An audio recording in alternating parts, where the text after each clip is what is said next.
I was still left there to still figure out things by myself. But just imagine if you had a mentor or someone to guide you, or a really close friend that was looking out for you. I think for me, I would have been further ahead in my journey in life.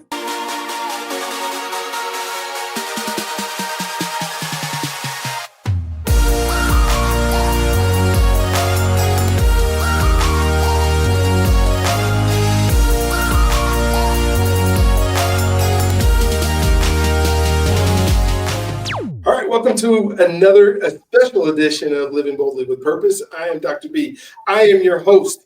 And when we get to talk about purpose and why people do the things they do, I so enjoy the guests that we have and the conversations we get to have, and learning new things from new people and why they do some of the things that they do. Why I do. I get to learn from myself every time I do one of these episodes to learn, okay, Brian, what is it that you do that's different and why? And sometimes you just get to have conversations with fun people. And so today I get Mss Francois. And she already told me that she is amazing. So I don't know what amazing means at this point, but we together are going to find out why she's living in purpose and why she's so excited. When we talked earlier, maybe you can figure out where her accent's from. She said that she lives in New York, which is amazing because not everybody gets to live in New York. Never everybody wants to live in New York, but those who do are special people. And so, but she doesn't come from New York, and you'll be able to tell by her accent. And so, but we are going to spend time, and we're going to just chop it up as far as what it is in life that we can do that allows us to serve people. And Mss Francois, one of the things that I say every single morning when I wake up is, dear Lord, give me the wisdom to do the things that you put me on this earth to do in a way that pleases you and serves others.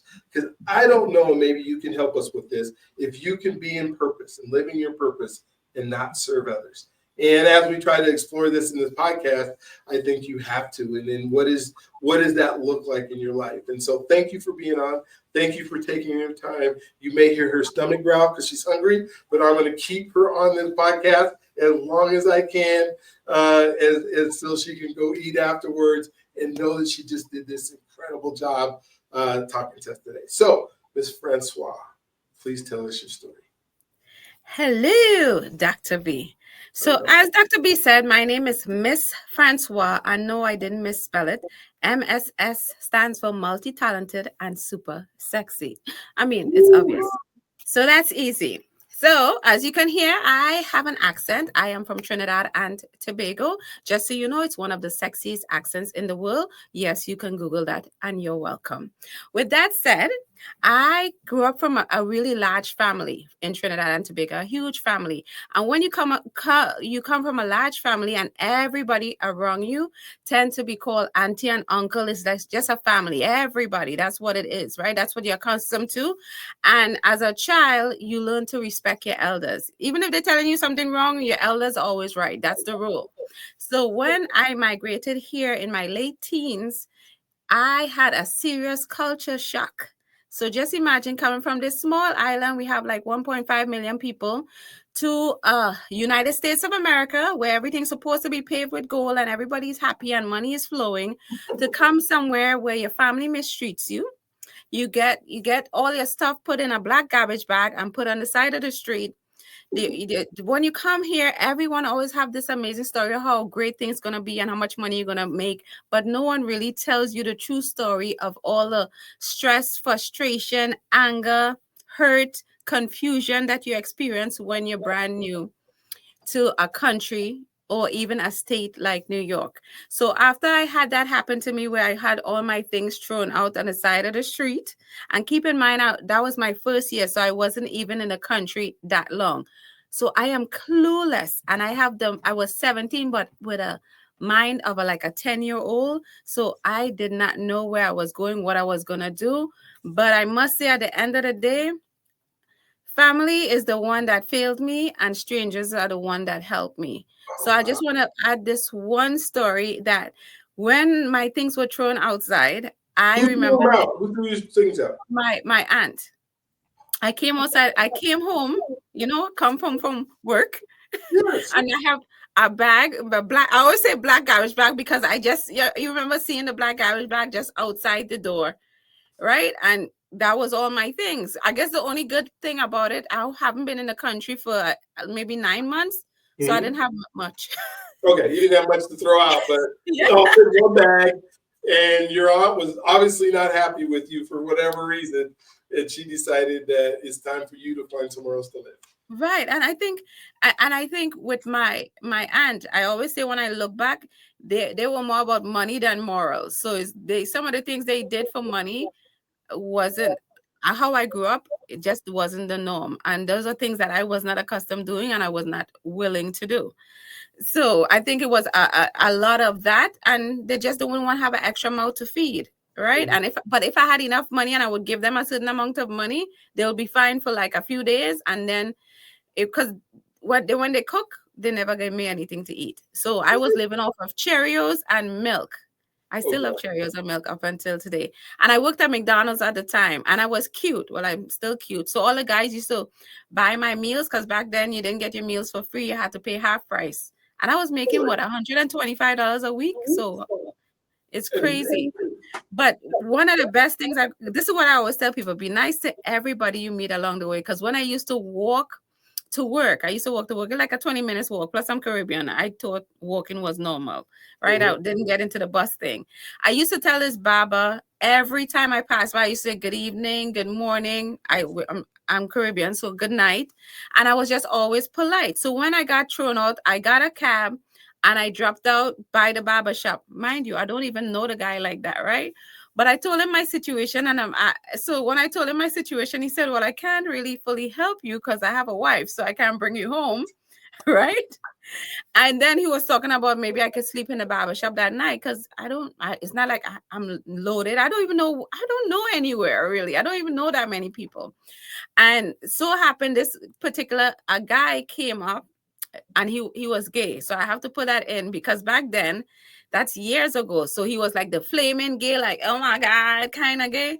So the barber asked him, he said, could you do you mind, taking this girl home, total stranger, with you because she have no place to stay? Like when I tell this story, it just sounds like I'm making it up, right? Yep. And the first thing the guy, and he has a durag, and he's like, "What? Oh my God!" Like those, right? So then he goes to me. He's like, "Don't I know you?"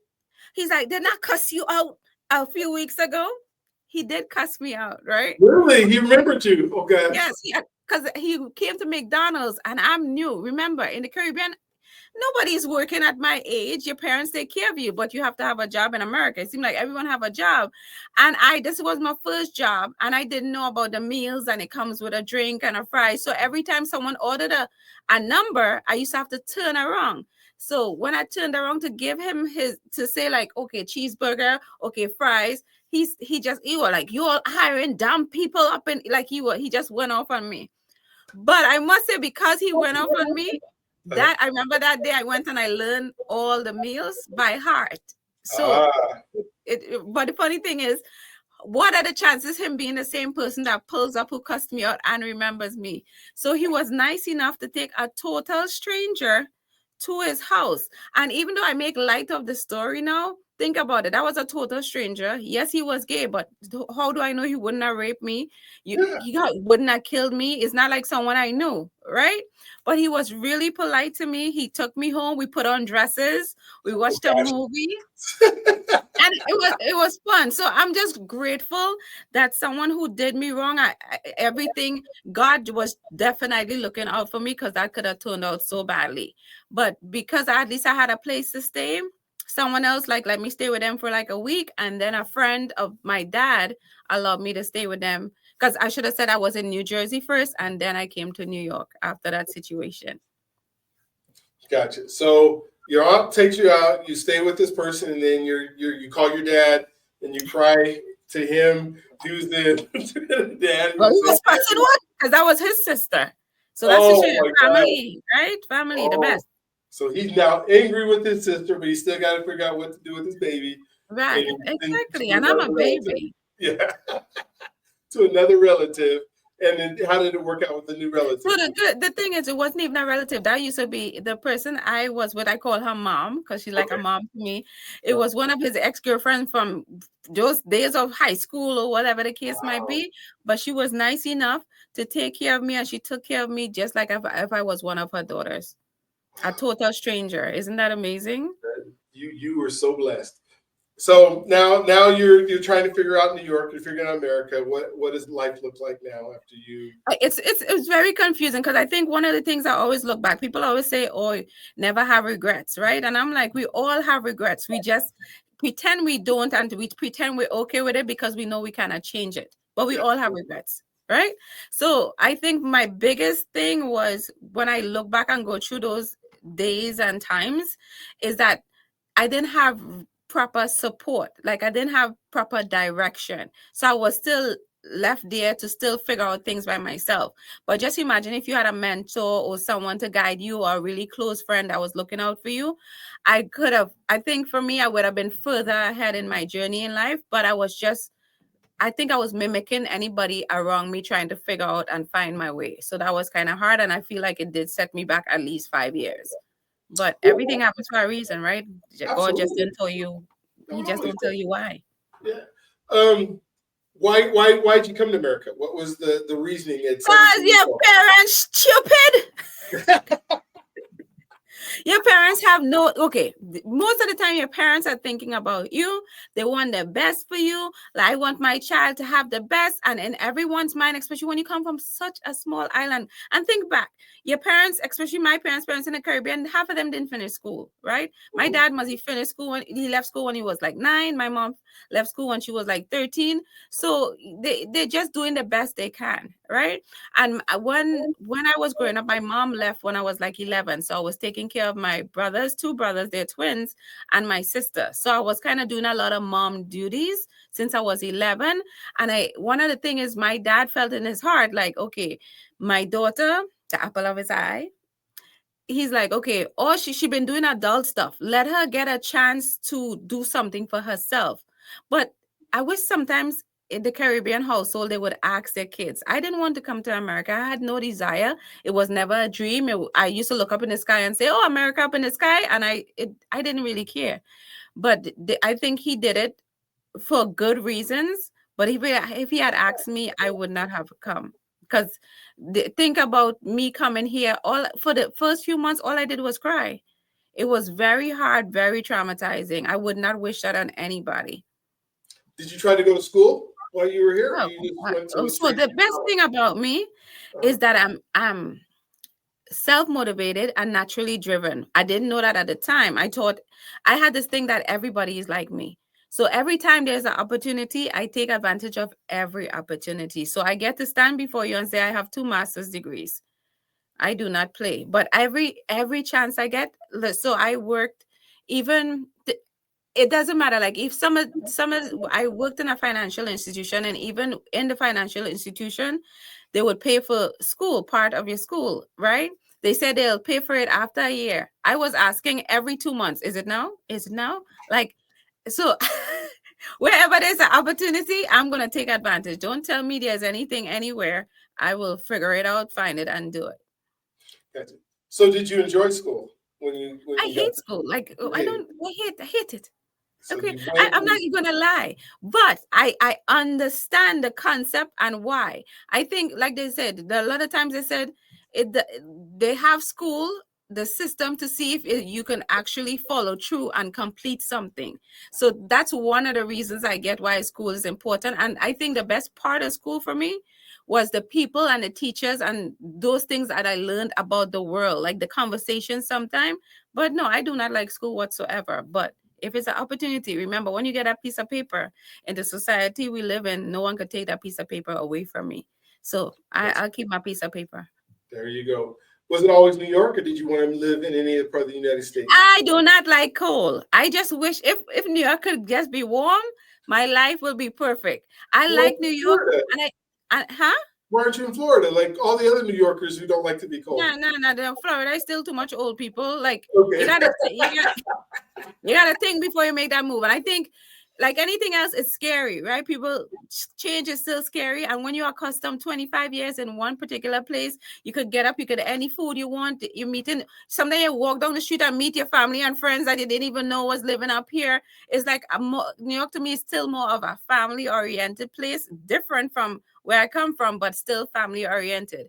Everywhere else, I find is everyone kind of keeps to themselves, and you when it's September, Labor Day on the park where everybody jumping, it's carnival time, it's everything is a festival, it's cultural. So I love that aspect, but can it just be warm? Yeah, no, you didn't go to the part of the world that's warm. You I just know, went to right? the part of the Well, world that's that's for my dad. populated. I think if I had a choice, definitely I would have picked like more of a Florida, because I remember visiting Florida and I was like, oh, I want to live here. But in my mind, I was like, it has hibiscus flowers like in Trinidad, so this must be like mini Trinidad. But I mean, I like everything else except the weather. Except for the weather. So you start working, going to school. Are you trying to do the family thing? Are you trying to date? What is your world like Are you with trying to get cuss on your own podcast? You're trying to get cuss out, right? So let me tell you something. Who okay. I am today is because of lots of failed relationships. Okay. So I guess thank you to a point. But I think again everything happens. You take a lot of things from your childhood. A lot of these little no everything is everybody have some kind of trauma, right? So when I even look back when I was growing up here, I thought I was ugly. I thought I wasn't that smart. I thought I wasn't special. So whatever you think about yourself, that's what you attract. So I attract a lot of people who I had to help and hold their hands, and they like to cheat, and it's like I attract the worst of the worst. Not it wasn't worse, but good, better, best. No, they sucked, right? But that's my fault. So I always say at the same time, even though they were not the nicest Mhm. people in many instances, I still have to take responsibility for making certain choices. Gotcha. So when I talk about identity, I love to talk about identity and the identity that we become as a result, usually of the people that we hang around with. You went through several identity shifts in however old you are now and throughout your story that you're telling. What would you say are the main things that shape that identity? And what does it mean to have an identity where you're at now? I think one of the biggest things is different intervals or different times in your life, right? So one was definitely coming here. And one of them was one main relationship. Like I was in this relationship for 7 years. This is a love of your life. Oh my God, I'm gonna marry and have one with kids. And you see the white picket fence and everything. And I think that created a huge shift in my life, thinking that I wasn't good enough. And Mm, because of that, it's like you start searching outside yourself for something to say, to validate who you are, to feel special, to think that you matter. So that was a shift. And that's the thing that brought me into some of the stuff that I did. And I realized even on with those things, I started to use humor to make myself feel better. gotcha. And so as your identity, so when you see yourself now, what do you, I mean, or do you see yourself as a person who is just fun to be with all the time, Oh my God, let humor? me tell you, I'm so amazing. I mean, it's a reason I'm MSS, right? Multi-talented and super sexy. Like it's amazing when I even look back the confidence that I have now. Ain't no yo, let me tell you, no supermodel could come tell me anything. I am beautiful inside and outside. Nobody could honestly get me down. The only person could get me down is myself, and that's not happening. Okay, I have come a long way, and now in this present moment, I have made peace with a lot of things in the past, because sometimes when people talk about their past or certain instances, they still feel teary eyed and get sad. I'm like, nah, I'm good. So how does that shift happen? Because it's obviously been a transformation. You were Yeah. able to do it. You were able to move from this, shy girl that doesn't believe that she's enough, in a strange land, and now you're this outgoing, terrific, amazing woman. And that doesn't happen overnight. But what But shift? Exactly. It doesn't happen overnight. Well, I say it like this. If you're learning to ride a bike and you keep falling, after a while you're gonna get a helmet, some knee pads, some elbow pads. You're gonna be starting to search for certain things, right? So I realize again, like even talking now, you start to look back. When you start searching for things, I started listening to a lot of like Les Brown, Zig Okay. Ziglar, Earl Nightingale, a lot of motivational stuff. I read a lot. I read an average of 20 to 22 books a year, and that's minus all the different classes and things that I take. So I think the shift happened for me that I can pinpoint for sure, like around 2012. I still had a lot of work, but around that's when I started doing a lot of like personal development and getting a better understanding of the kind of person that I am, and being conscious of the people I hang around, being conscious of stuff that I read, stuff that I listen to, things that I watch. So it's like full circle. Love- and I love what you just said because so many people don't think they have to work on themselves. They don't think personal Crazy. development is important. They just kind of exist. I don't get it because they're not, and a lot of people aren't even willing to spend any money on personal development, Yeah, right? people think I'm crazy. Like I'm crazy, but then I'll say at the same time I might be crazy, but it's like some people who like to try to give you advice and then about certain things that you're doing in your life, and then I look at them like, what have you done? Like, why are you talking to me? I'm looking at you. I don't want your life. So why are you telling me what to Yeah, do? someone always have something to say. Like when I have my TV show, oh, you know what? You should do this when you interview, and then you should lean like this. And I'm like, and what class, what degree, what show do you have? How much? Like what? Like when were you when I needed help in the beginning? Because a lot of times when you start anything, yeah, I got you, girl. I'm gonna be there. And then when it starts, you can't find anybody. Oh my gosh. Oh, I I hit, love I it. hit, I hit home. You can feel that. You remember those days, right? Oh gosh, yes. Yes, yes, yes, yes. So one of the things I started a podcast because I went to a event that was about trust and about how to trust and start everything with trust. You got to trust people, and it was some really good information. But when I was there, I was looking around the room, and there was 400 people in the room. Now I'm in Minneapolis, so it's I'm expecting it to be mostly all white. But then there's only like 30 folks of color in the room. And as I'm looking at it around the room, and I tell myself, well, I don't need to see other people who look like me doing the same thing, but I'm lying to myself because I do, because I'm actually counting how many of us are in the room, right? And and I do that at all places I go on. So yeah, it matters, but I don't think it matters, right? But he talks about, and why is our community not getting this information? Because we don't trust each other, we don't trust ourselves, we don't trust our women, we don't trust our men, we don't trust white folks, we just don't trust it all. Yeah, true. Um, and so I'm saying I need to come home and I need to start working on how do I develop trust or do this within our communities. What do you think about trust? Because you've had situations where you go live with your aunt and she throws all your stuff out, so that's not a trusting situation. Yeah. You go, but then on the other side you got the gay guy who you go live with and you get to trust him. So talk to me about So, trust. so, so for me, right? I Yeah, always say when I meet someone, I think this even come from childhood. I come from a very loving, huggy family, right? So again, these things start from somewhere, right? And so I'm always trusting initially. I always say you have to give me a reason not to trust you. And I think that makes it easier for me to talk to someone, have a conversation. Because I feel like as soon as if I go in not trusting, I'm it's like it's harder for me. Again, that's my experience, right? So I do tend to be much more open and trusting. I mean, I ain't gonna bring you home with me or lend you money, but I'm willing to just be open and have conversations. Let the person mess it up, and then I'm gonna do my part and slowly move away. But it's not that for me. It's not that hard. and to me that's a huge gift, and I'm the same way where I trust until you give me a reason not to. But at the same time, people can take advantage of you.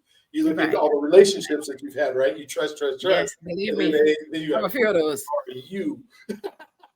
Why did I trust you in the first place? So I guess there's good and bad on both of it, but it's good to know that there are still people who say, I'm going to trust first. Because as I interview and do a lot of these interviews, I find so many people say, I'm not trusting you for nothing, in no way, no kind of way. That you're going to have to prove to me you're trustworthy. Yeah, It's kind of hard. and I think I have so many examples in my life where total strangers, just with Mhm. my put, because I tend to be very outgoing, and so people gravitate towards me. My amazing charisma. So, but in a lot of examples I have of strangers barely knowing them, and they have done more for me than people that I've known for 20, 25 years. So to me, that's why I think also it's much more easier for me to trust, because it has evidence of why it might be a good thing to trust. Yeah, well, that's so cool. The Oh, don't be jealous. oh my gosh. Uh, do you have any children? Not children? What? No, unless you want to give me some. No. I have 8. Oh, I didn't know he was I have a asking. couple of mine. I have 8 and 16 grandkids. So if you want to have some of mine, you're more than welcome. So I have a big family, as you came from. And so, yeah, that's just cool. Just I trying to. definitely want kids. It's something since I was a kid, I wanted kids. Like, people say, oh, you're an independent woman and oh, you must intimidate men and all that crap. But my thing is, I always wanted to be barefoot and pregnant in the house, serving my man. That's how I was kind of raised, but I like it. Oh, I'm a independent woman, whatever. I don't need a man. Like, okay, you don't need no man, but I want one. So that's those women. That's not me. All right. Okay. Just so you know, whoever is listening, I'm Yeah. 5'5", brown eyes, caramel complexion, total perfection, just in case you checking me out. Okay. But you have to at least be over 5'9". So anyway, I'm just saying, but I'm not doing the 6 feet. No, See, I I love it. can I love it. exactly. I don't even Oh know my what. gosh, I love it. So I'm doing a podcast now on Sunday nights, and I'll invite you to it at some point when you want to come, because it's called Why Love Waits, and I have 5 women and 5 men, and we're talking about the Black family and why we've gone from, like, in the 1960s.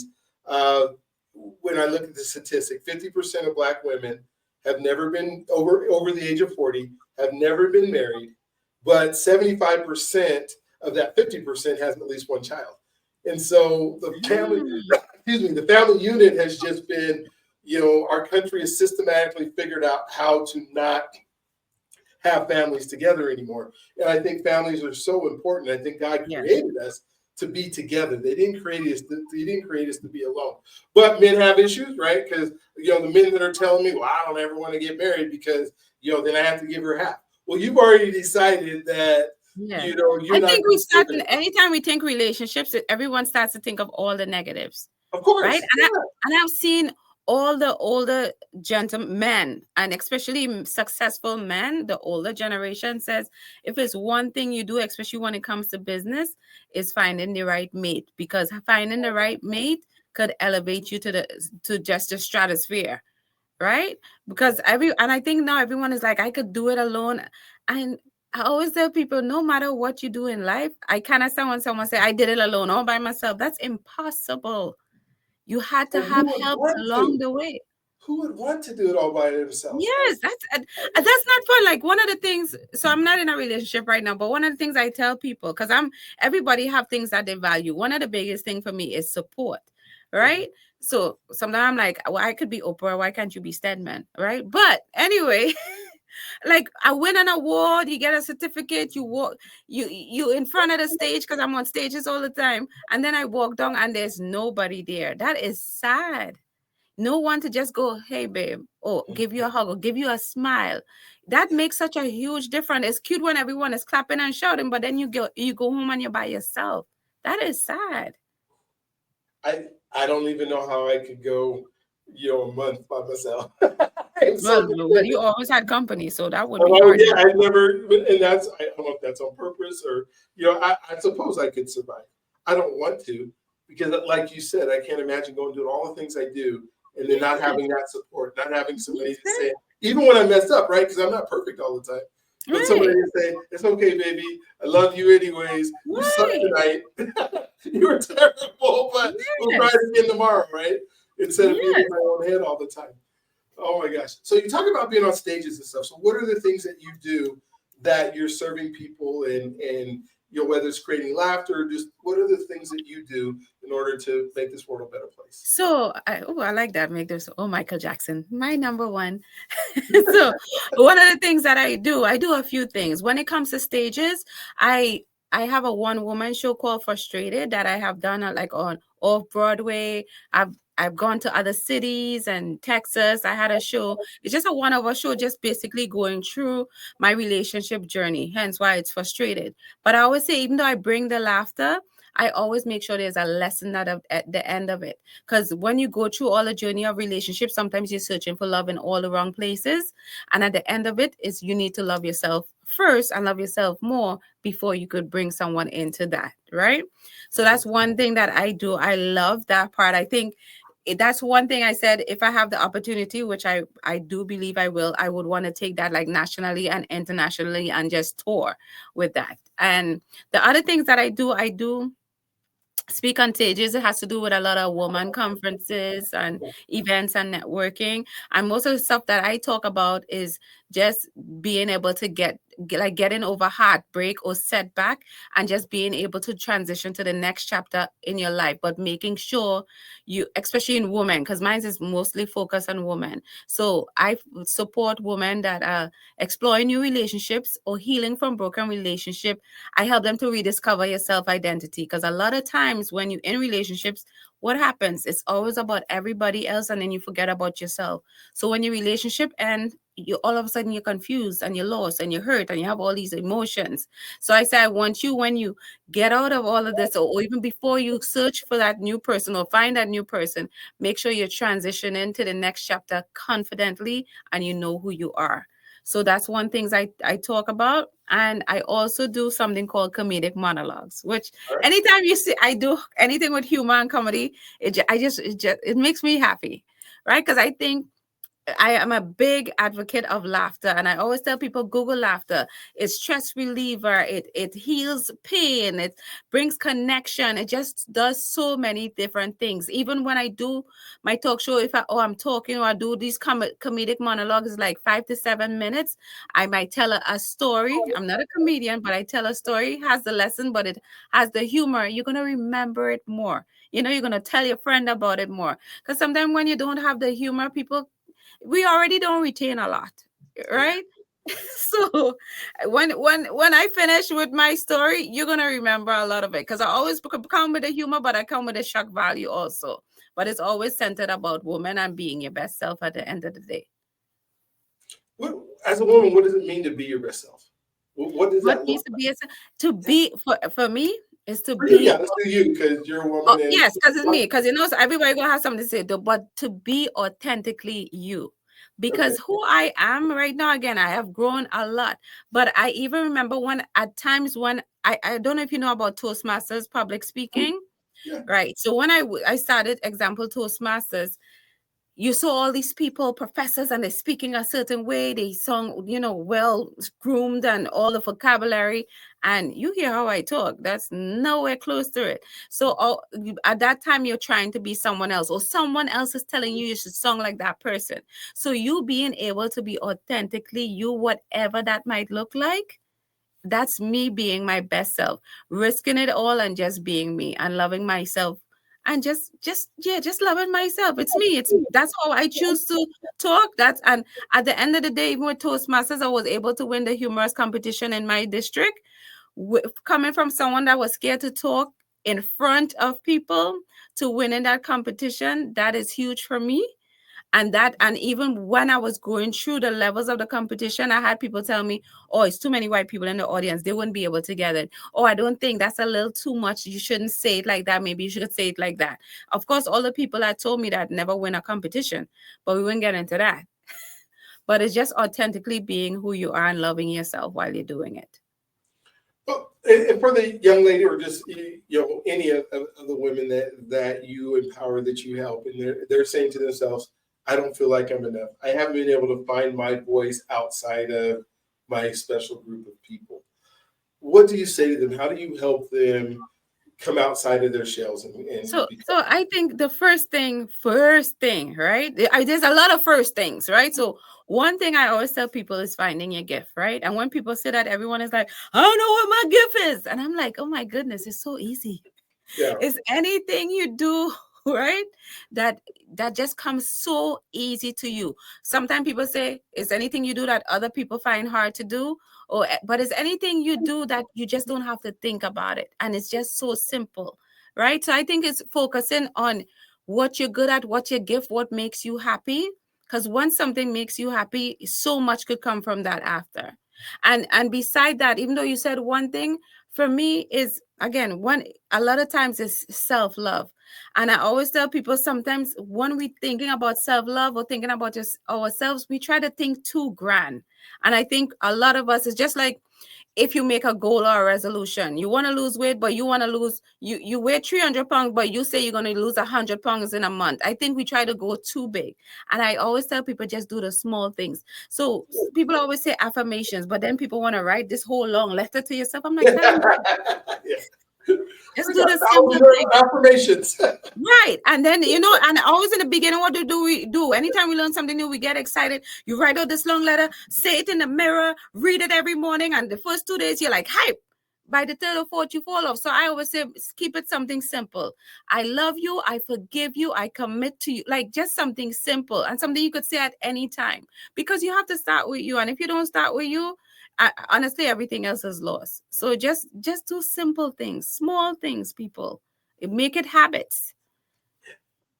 When we think of the people that you hang around, like they tell us, I don't know who they is, but I guess I believe it. The Zig association Ziglar. that we have, Zig right? Ziglar was one of the first ones to say it. Jim Rohn and then Zig Yeah, Ziglar. yeah.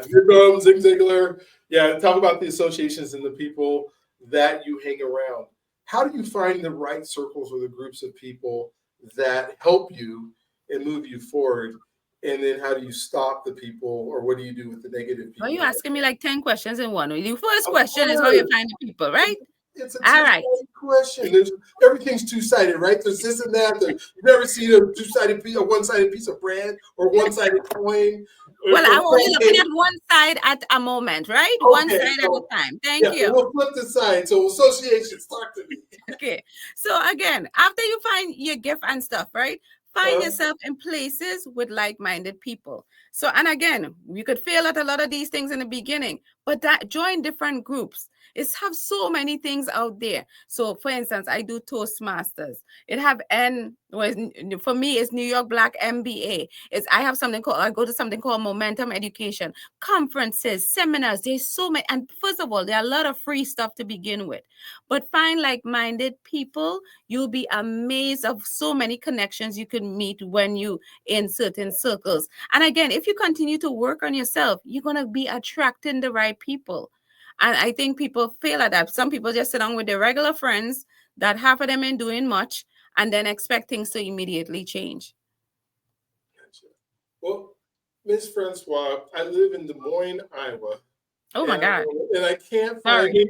anything to do. I don't live in New York, so I can't find. What do you look for on YouTube or online or places? Because I'm not finding any of what you're talking about in Des Moines, Iowa. I don't live there. Obviously, I'm just saying, but that I'm not gonna for say the you person need to move. watching, I'm sorry, move. That's it. You got to move. Yeah, sometimes you have to take chances, right? risk, risk, risk, because you can reverse it if you don't like it. You want to go back to Des Moines, Iowa. I've driven through Des Moines, Iowa. I don't. There's no way.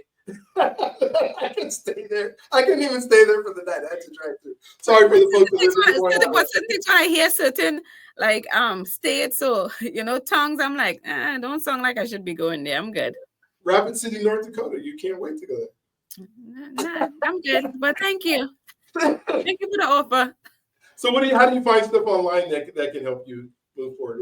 What do you look I for? mean, first of all, it's 2025, people. Really? If I have to tell you, you should be ashamed. Even if you go to Eventbrite and type in code word, we have social media. If you're typing is what you're looking for, right? But you have hashtags, so many things according to what you're following. But people are so busy following the shade room and World Star, or whatever they call it, this following the wrong thing. How come we could easily find those things, but can't find supposedly things for to better yourself and to make you the best person?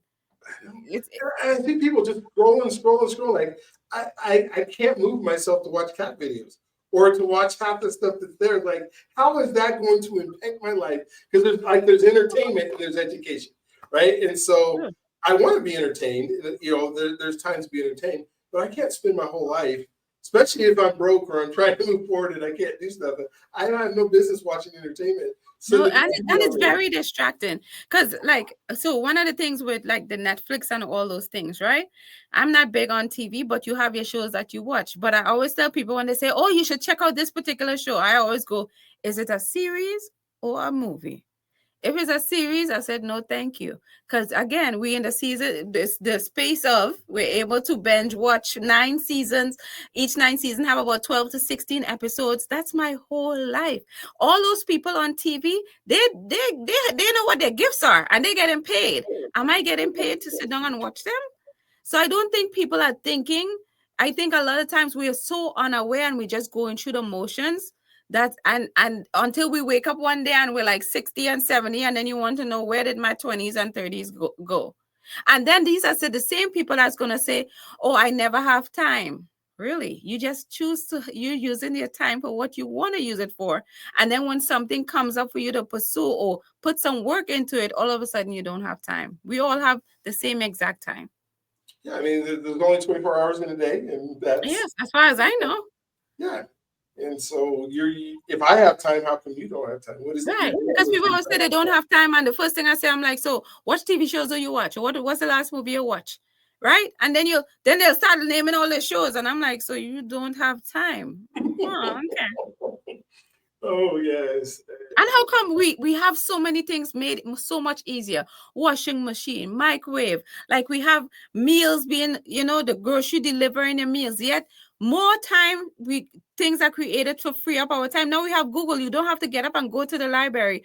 How come we have less time now? So what were people doing 20, 30, 40 years ago when they actually had to wash clothes by hand? I'm Trinidadian, so we was washing clothes by hand. Right? So I just don't understand the logic.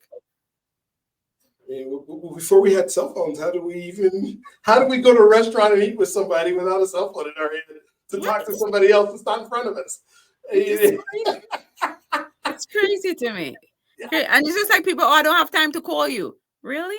So you have to go find a payphone? Like what? Get in the booth and Yes, people don't think. I think we don't. The Earl Nightingale. That's one of the biggest thing he said. The godfather of motivation is Mhm. we don't think. We say some of these things that comes out of our mouth and we're not thinking. We're not thinking. Well, it's so evident that you spend a lot of time on developing yourself, and it shows. And as we think of people who don't or not willing, yeah, I mean, it's very evident that you put time in, and I'm sure money too, into making yourself better. How do you help folks that just that they complain so much, and the answer is go work on you, but they And I don't. think that's the thing. You see how you said, how do you help some people? Like sometimes you just don't. You don't. Okay, You can't. there you don't, Yeah. because someone once told me to say if you like a 10 and you try to help someone who is a 4 and they reach to a 6, but with all that energy you put in, now you're a 7. So how does that work? So I mean, just be conscious. You got to be aware and just conscious of certain things. Sometimes it's just not worth it. Because before, especially when I was in relationships, I'll be with this person and they're like, "Oh, I want to have this business." I would go read up on the business, find out all this information, and he's not doing anything. And so I'm helping who? It's just amazing how people think. We had a quote that that I heard that a couple Oh, weeks ago. I don't know what it was, right. and I I love want to hear. Yeah, I want to hear how you answer because it just hit me, and I've been asking people. It says, "Enough is not an amount; it's a relationship with what I have right now."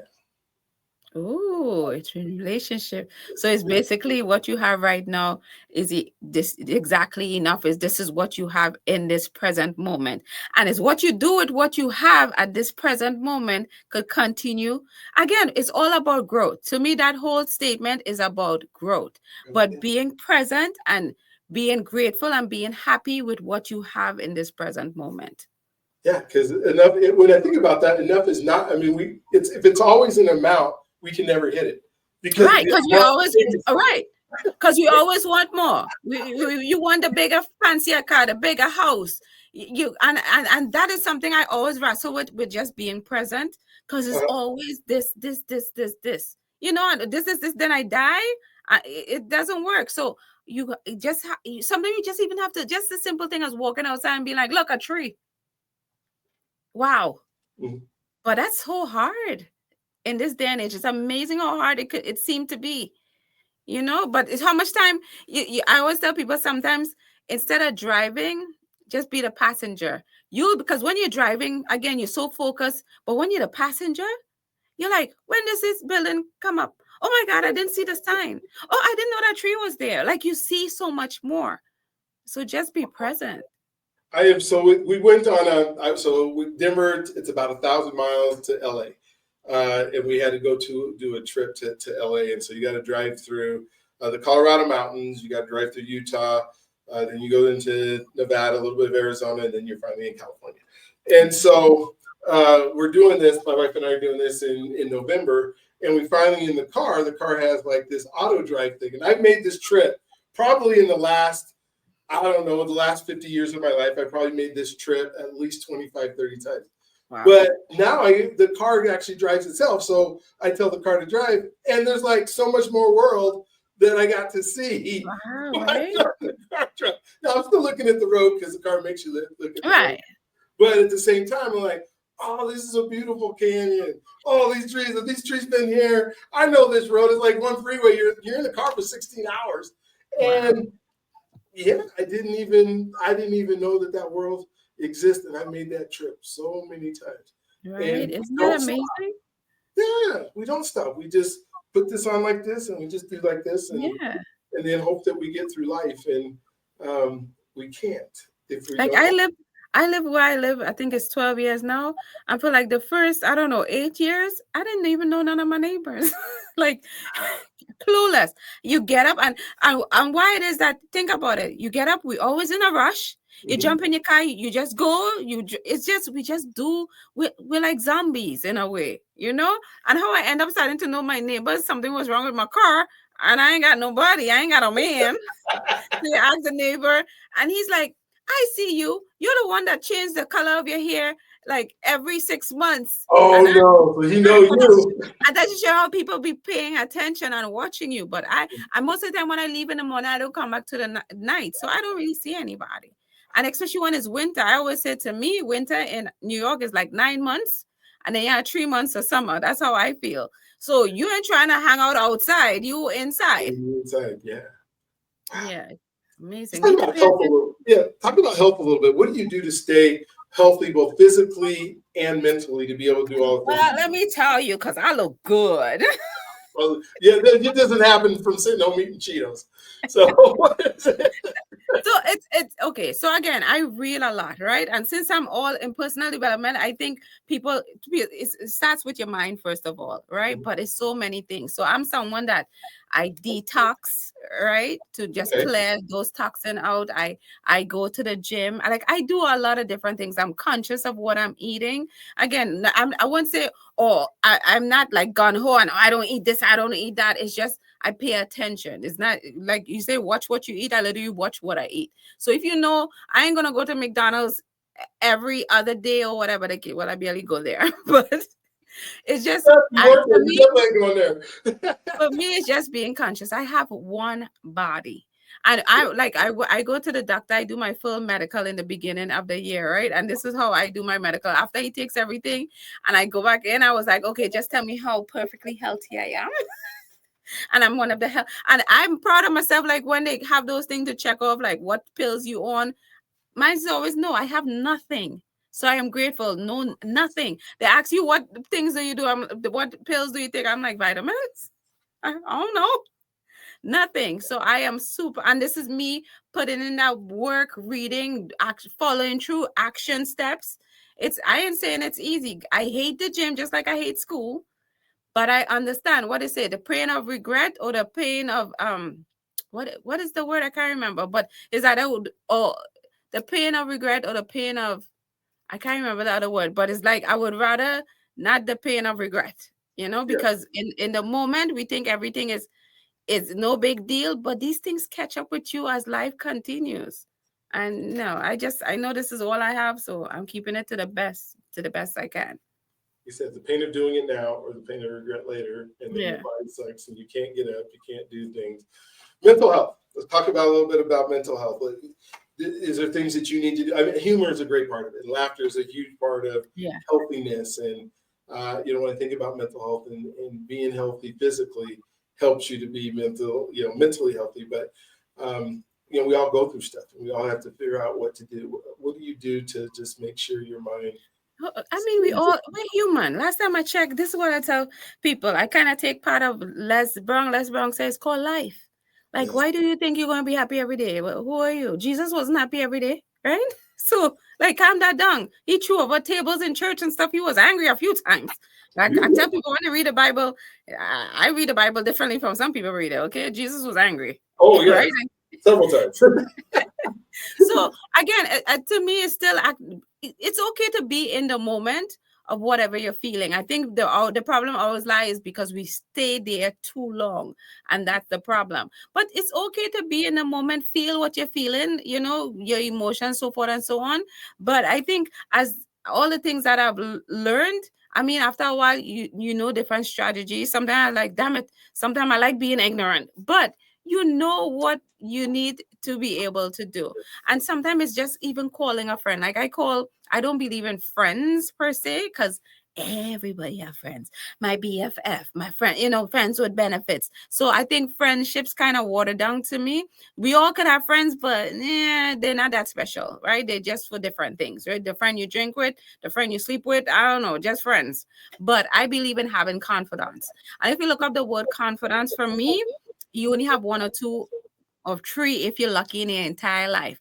And your confidant is your close personal person that is there to mostly listen, empower you, be there for you. A lot of times when you have the friends, they always go, I told you not to. That's why I'm like, you could categorize different types of friendships, but that person that's going to really be there and listen and be there for you, sometimes you just call that person. And a lot of times when you going through something, you just want to get it out. You don't need no one to solve anything, because a lot of times, guess what, we already know the solution We most do. of the time. Of course But we do. sometimes you need to hear yourself talk, and you need someone to listen. So that confident when listen and not say, I told you so, or let me give you the 12 steps. Nah, nobody need no step. Some people just need people to be there for them. Has faith played a part in your life at all? Oh, God, Jesus. Hallelujah. Amen. Jesus is good. So I grew up in church, right? Yeah. And when you grow up in church, I mean, I was in the choir, Bible study, Mhm. vacation Bible, everything. I mean, and you go through life journey, you come to America, things changes. But I would say I stayed in church, but I feel like I was just going to church because you're supposed to go to church, right? Mhm. But Mhm. I would say as of like November of last year, I've been like much more committed, like in reading the Bible, understanding the Bible, learning to fast the right way. It plays a huge, huge part for me. So I am told I wish I was doing this more, because like even I read the Bible like every day now. And this is the first time in all my years of reading the Bible is that all of a sudden the words come to life. I think because I'm in a different space now. And even with fasting and getting closer to God and understanding his word has definitely bring me in a better space. So yeah, and when you think about it, we should be living like Jesus. Jesus had 12 friends. Like, so obviously he had his favorites. John, I have a problem with John. Like Peter, James, and John. He had his confidants. So he had all the other people, right? And this is why I try to get to people. Jesus had 12 people, and still Judas, you could even trust him. So who are you? I know I'm super intelligent. I don't know how to do this. Oh my God. Yes, you're doing it well. Um, but I was selfish because I get to ask all the questions that I love. So what do you want to talk about that we didn't get to talk about it, and we didn't spend time talking about that. You want to make sure that I like these kind of conversation. I don't have yeah, anything. I mean, to me, all the things we talk about, it's about life, right? At the yeah, end of yeah, the day. absolutely. So I think that's what we did on this conversation. We talked about life. I think people got a very good understanding of knowledge of who I am as a person. And I'm cute too, easy on the eyes.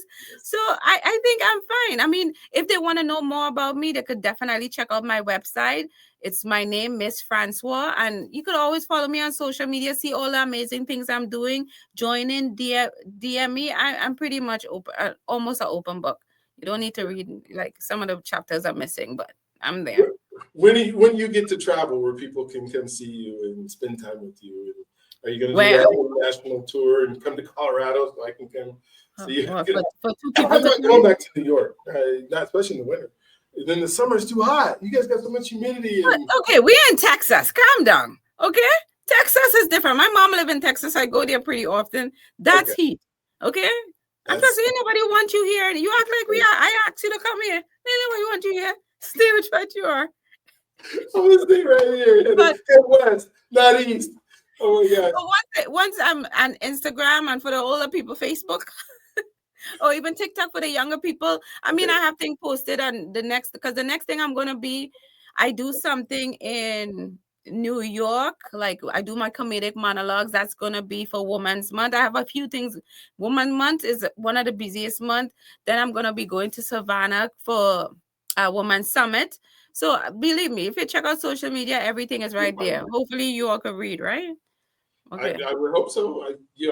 If you somehow had to type in a URL or something to even get to this podcast. So if you're watching us, we assume that you can read, or that you're blind and somebody's doing it for you and you're saying stuff. But either way, you're going to be able to hear it. So just enjoyable. I'm going to send you my book, which is called, I don't know, There's No Tiger. There is no tiger.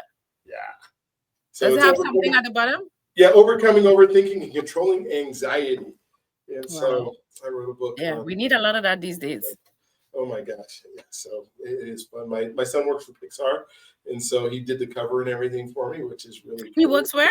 Pixar. For real? Oh, look at that. I know people now. That's awesome. Yeah, we get to go to Disneyland for free. Not that I want to spend any more Well, days. aren't you say we related some? We related. Yes, Right? exactly. I feel like we family. But there's a story in here. My very first story in here is about my trip to St. Martin in the Caribbean, and so you'll enjoy that part of it. And yeah, it was a disaster, but it turned into a life moment that made a huge difference. Awesome. So thank you so much for being on with me today. Thank you for spending your time and taking out so that we can do something. I hope that our paths will cross again somewhere, someplace, somehow. Because it has been, like you said, I will enjoy spending time with you. I will enjoy the time together. And I think just us having this conversation can help others. And so go ahead and hit, what do you call it, the bell and the notifications. And if you think this is good for somebody, share it with them. Sometimes we get so happy, well, if I share them, they don't like me. They're not going to hate you for sharing a video with them, I promise you. It's not going to happen. They'll just not watch it. But there's, I'm not saying ask them 25 questions about it, but just share it with both that you have. And so, hey, don't forget that you are God's greatest gift. He loves you if you allow him to. And then do you have any one last closing thought that you would love to share with anybody here? I just always, in this moment, just do something for yourself. Put yourself first. And I think a lot of times we all into serving each other. But I think Lisa Nicole said something along the lines of your job is to basically keep your cup full so you can serve others with the overflow. So that's what I would say. Put yourself first and make sure your cup is full before trying to help anyone else. I love that. And serve people with the overflow. Thank you. I appreciate it. We'll talk to you the next time. Have an amazing rest of your day.